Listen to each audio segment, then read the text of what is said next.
between the hours of, let's say, like 8 to 10 p.m. today, because it's still 11:30 Eastern, 8 to 11:30 Eastern, I want to be specific. If there was a cosmic scorekeeper, if there was a God somewhere, that God was sitting, above the universe, outside of our frame of reference, and could just keep score and say, you know what, in my score book of all of the great things that happened today across the world, hell, across the universe, across the time-space spectrum of any reality that you want to choose, at the top of that list had to be what happened to Kamala Harris. Tulsi Gabbard took a wood chipper to Kamala Harris. It was as if Tulsi Gabbard was on the battlefield of Iraq, dodging mortars and whatnot. Jumps up in the air, grabs a machete.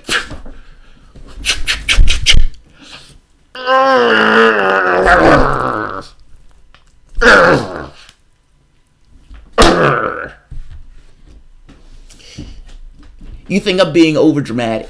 I don't think I'm being dramatic enough. I sat here, watched this a few times, and laughed my ass off.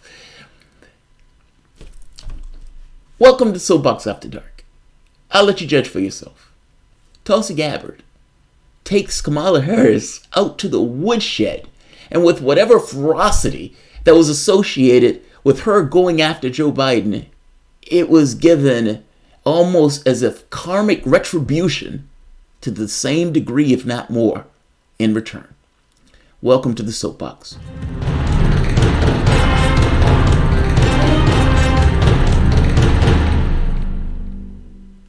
My name is Jamarl Thomas. This is Soapbox After Dark. Just getting back, this channel now has a radio show. It's going to be on Tuesday, every Tuesday at 5 p.m. Eastern. Actually, it's going to be a drive time. It's a radio show in Chesterfield, so the signal is not powerful, but I don't care if it's powerful. It's a start. I always have this thing of progression. Like, how do you progress? How do you move? And when I went from software to this, what's the progression? You're floating in this kind of this goo of trying to push yourself in a direction one way or the other. And you're trying to find ways to expand and get better and improve, etc., etc. And those things, to some degree, radio was one of those things. Sputnik came up, and so it became, well, what if, is it possible to get a radio show in and of itself? And just a chance meeting, somebody put me in contact with one of the radio networks here. They were looking for someone. So I talked to the gentleman today, which is why I wasn't watching the debate. Him and I hit it off well. He's a Russiagator, but that doesn't matter. That doesn't matter in the sense of the thing. So I am feeling pretty damn good today. This is not a Blaze One If You Got One show, but if you want to have a laugh, Blaze One If You Got One. Let's take a look at Kamala Harris getting taken out back to the woodshed and having no defense. No defense. She was bullied. And nobody likes to say they were being bullied, but she was being bullied. And, you can't be commander-in-chief and then get bullied on the debate stage. That doesn't follow. This looked bad for her. She looked bad in this because Tulsi Gabbard exposed her, like outright through 10 items. Here are your failures.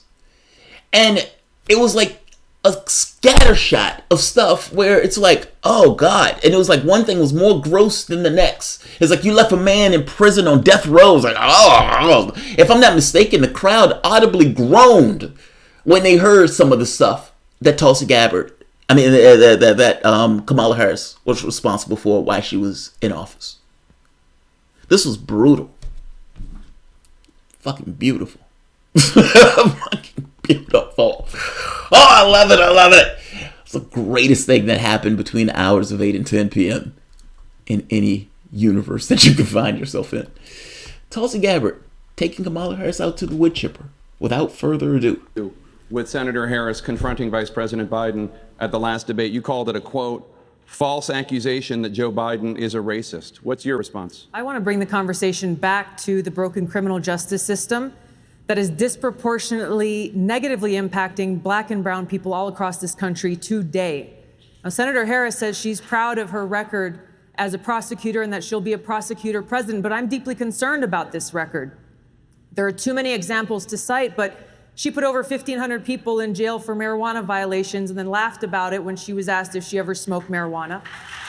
She blocked... It's brutal! And the audience makes it work. The audience makes it work because the audience is like, oh, wow. You went there. You're in a Democratic primary and you put thousands of people in prison for pot. And then when asked about it, you ruined their lives. You literally ruined their lives. And then when asked about it, laughed. That's brutal. That does not look good on you, miss. That does not look good on you. But let's keep going. There's more. Evidence. She blocked evidence that would have freed an innocent man from death row until the courts forced her to do so. She kept people in prison beyond their sentences to use them as cheap labor for the state of California.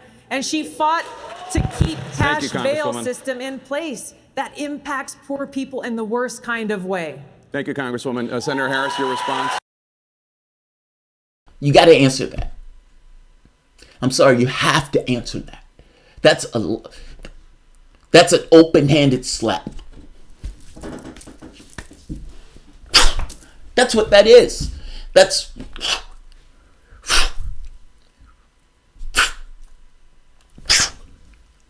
dove into you. You just dove in. You just got somebody just dove into you. It's like on the Matrix. Do you remember when Neo, when he was fighting the robot, the machine, and Neo at the end he's like, he gets it, and he just runs towards it.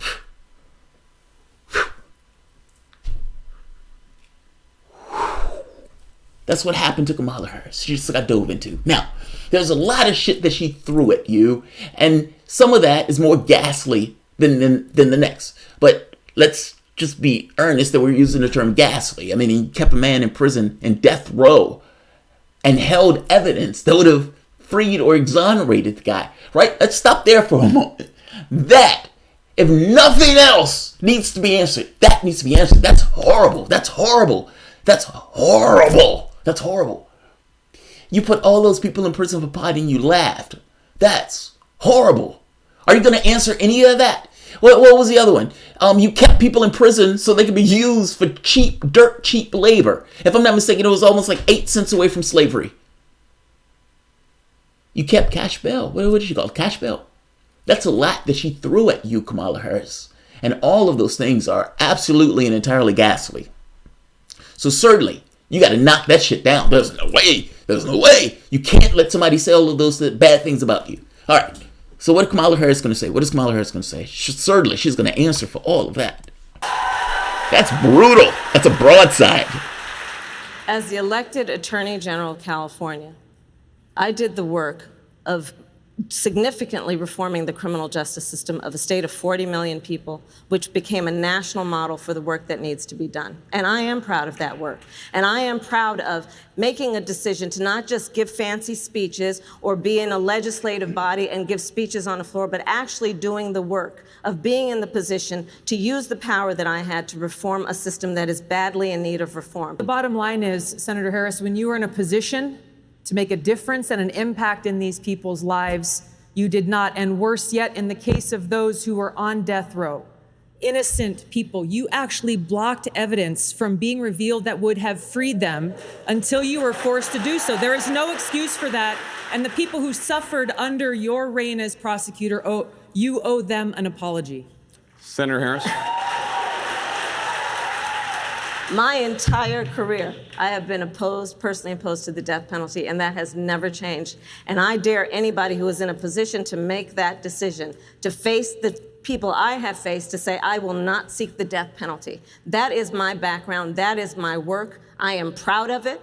I think you can judge people by when they are under fire, and it's not about some fancy opinion on a stage, but when they're in the position to actually make a decision, what do they do?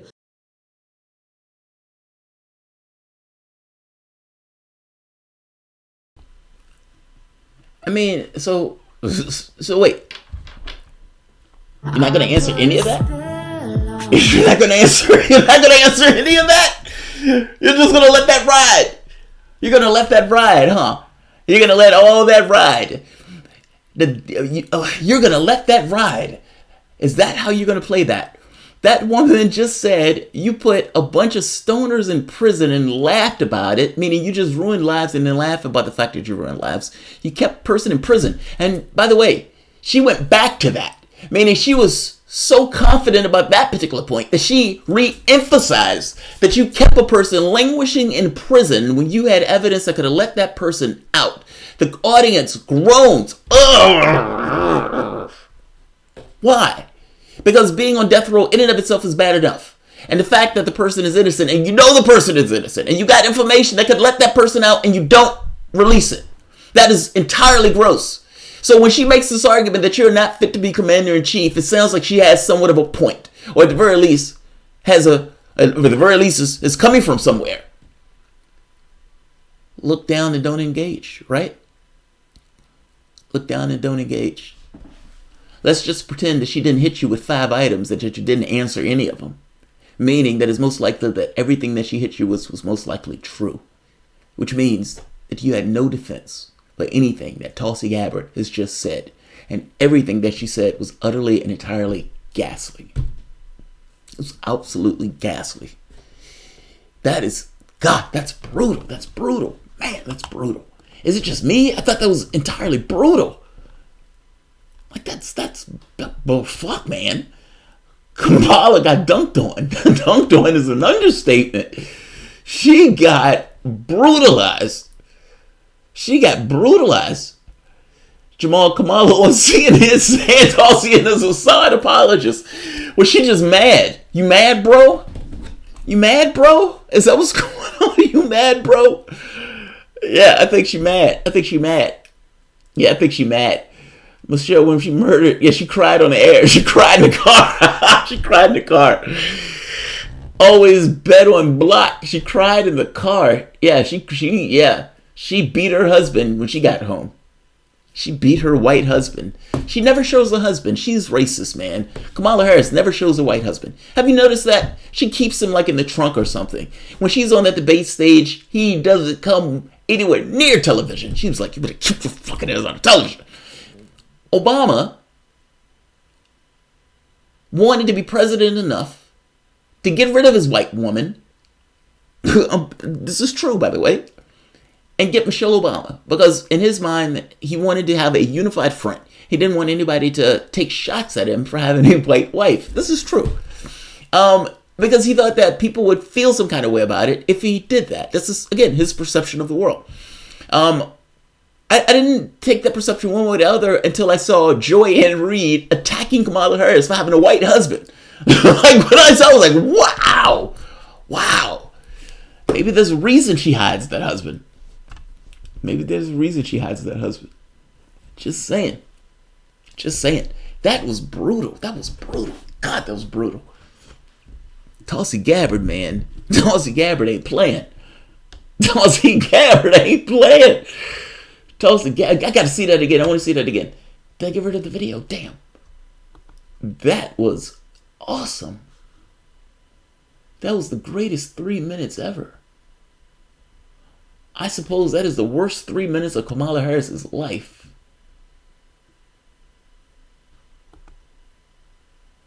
I mean, she just was like remorseless. Like, I think in Tulsi Gabbard's mind, she was unfair in hitting Joe Biden. And so from her standpoint, Amazon, I can slay you because you were okay with doing Joe Biden in this way. The difference here is everything Tulsi Gabbard hit her with was legit.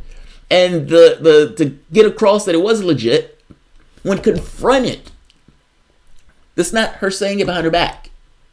They're on the debate stage on national television and she's confronting you. Her response is, I was a great prosecutor. And this is a fancy speech. And if you were in that position, if I was in that position, what? I am saying that this was a record. Are you proud of this record or not? She said, I'm proud of the record. All right, let's just own the fact that she couldn't say anything about the fact that that was indeed her record. This is awesome. Because honestly, this record is atrocious. Like, you kept a man in prison. You kept a man on death row. That should disqualify you right by itself. And that's just one item. That item by itself should be a disqualifier. You kept a man in death row, and you had evidence that they could free the guy. Confronting Vice President Biden at the last debate, you called it a, quote, false accusation that Joe Biden is a racist. What's your response? I want to bring the conversation back to the broken criminal justice system that is disproportionately negatively impacting Black and brown people all across this country today. Now, Senator Harris says she's proud of her record as a prosecutor and that she'll be a prosecutor president, but I'm deeply concerned about this record. There are too many examples to cite, but she put over 1,500 people in jail for marijuana violations and then laughed about it when she was asked if she ever smoked marijuana. She blocked evidence. She blocked evidence that would have freed an innocent man from death row until the courts forced her to do so. She kept people in prison beyond their sentences to use them as cheap labor for the state of California. And she fought to keep cash bail systems. Just to be clear, the audience groaned. The audience groaned. Adults in a political stage, meaning they're probably slightly cynical. I mean, if they care enough to be literally there.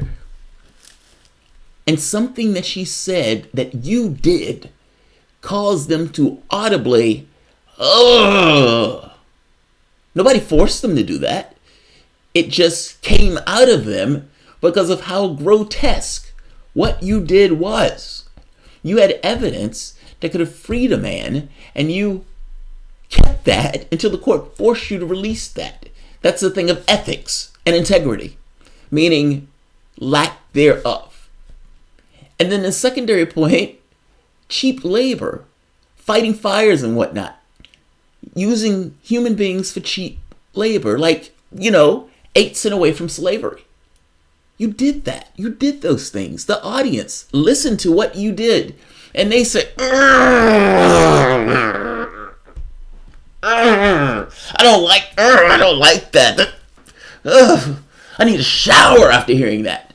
That's what they're saying in the audience. Am I being overly dramatic? I don't think I'm being dramatic enough.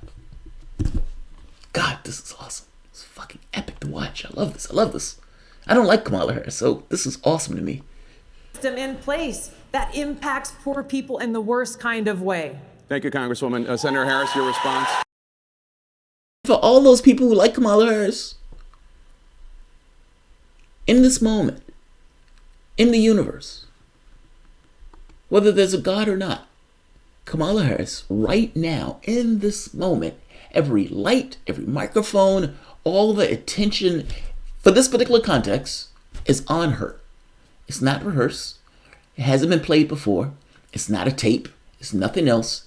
She has the opportunity to answer what was just thrown at her.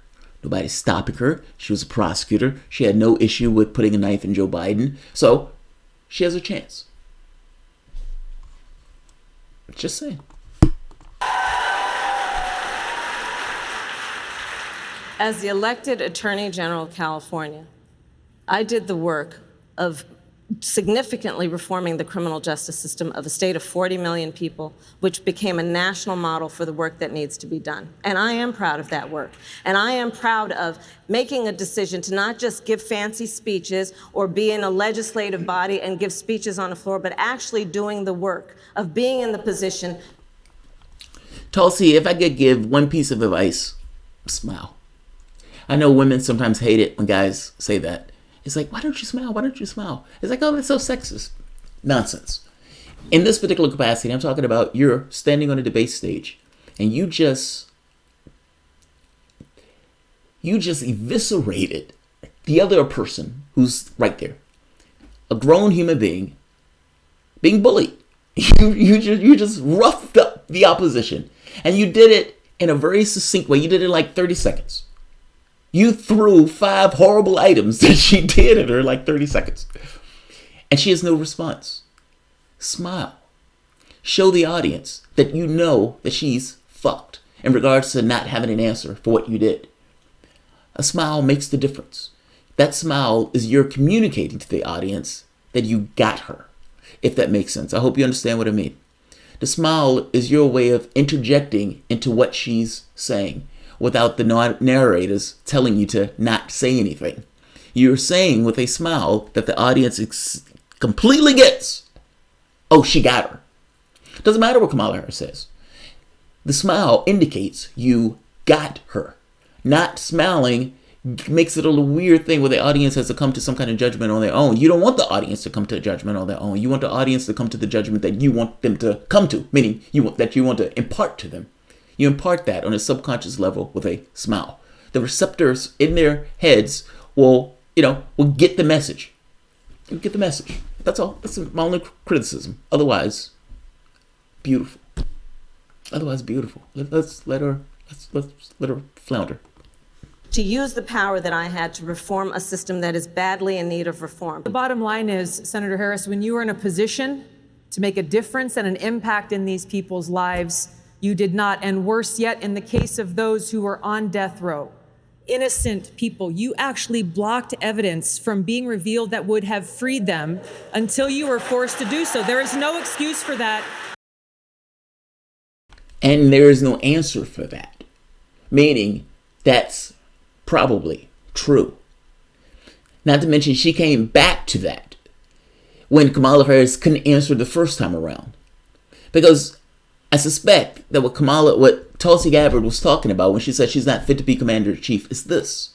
You can make a credible argument that this is a disqualifying action, that from a standpoint of integrity and ethics, that if a person who's in their capacity as prosecutor is holding on to evidence that will free an innocent person but keeps that person in jail, then there is a lack of ethics involved in the process in regards to the power that you had in that office. That is atrocious. That's atrocious.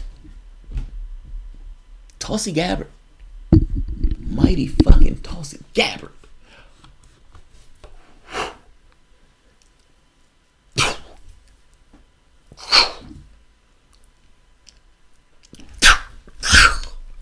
Just dove into her, man. Wow. Fucking dove in. She was defenseless. She beat her like a boy.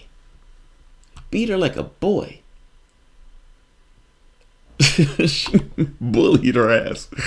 That was awesome. That was fucking awesome.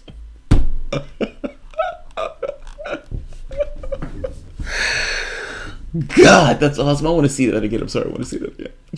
No, we don't have. Yeah, we don't have to see it again. It's just fucking hilarious. Like Tulsi Gabbard, like Kamala Harris, when she was going after Joe Biden, she seemed so strong and so confident, and she was just going after Biden, and she was so disingenuous when she was doing it. And you find one moment after the next, she's just massively disingenuous. And then the giggling for the truancy, she didn't even bring up the truancy where you were locking up a homeless mother and giggling while that homeless mother, threatening that homeless mother with prison. Like, this stuff is gross. And you're talking about you're a prosecutor. Hey, you could be a prosecutor, but if you run in a Democratic primary, maybe you can't be president. Maybe you can't do both. Maybe just the things and the qualifications for the office and the requirements just as a person and the things that you do in that office as prosecutor, maybe that disqualifies you for running in a lefty primary. That's brutal. That's brutal. 1,000 times as brutal. Fucking A, Tulsi. Tulsi the hammer. She went after her ass like unapologetically. Like Tulsi was like a train bomb. Like she was like, I need to get what I need to say in 30 seconds or less. And bam. And I would imagine when you're on stage and somebody's hitting you with like 20 items and you're standing there like, which one do I answer for? like which one do you, like in the 30 seconds that you get to answer, which one do you answer for and try to explain? Huh? And if you have to try to answer for so much, is there not a problem just in and of itself? Shout out to Tulsi Gabbard. Good job.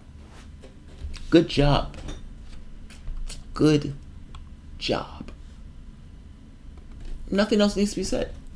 Good job. That's why I want Gabbard on that debate stage. If nothing else happens in this primary, if nothing else happens, Donald Trump could win the election. The world could fall apart. The United States could cease to exist. One bright fucking spot that would have taken place is that Tulsi Gabbard would have been on that debate stage between the hours of 8 and 10 o'clock doing that to Kamala Harris. Best thing that happened today, aside from me getting a radio gig, the best thing that happened. Like, share, subscribe. Thanks all.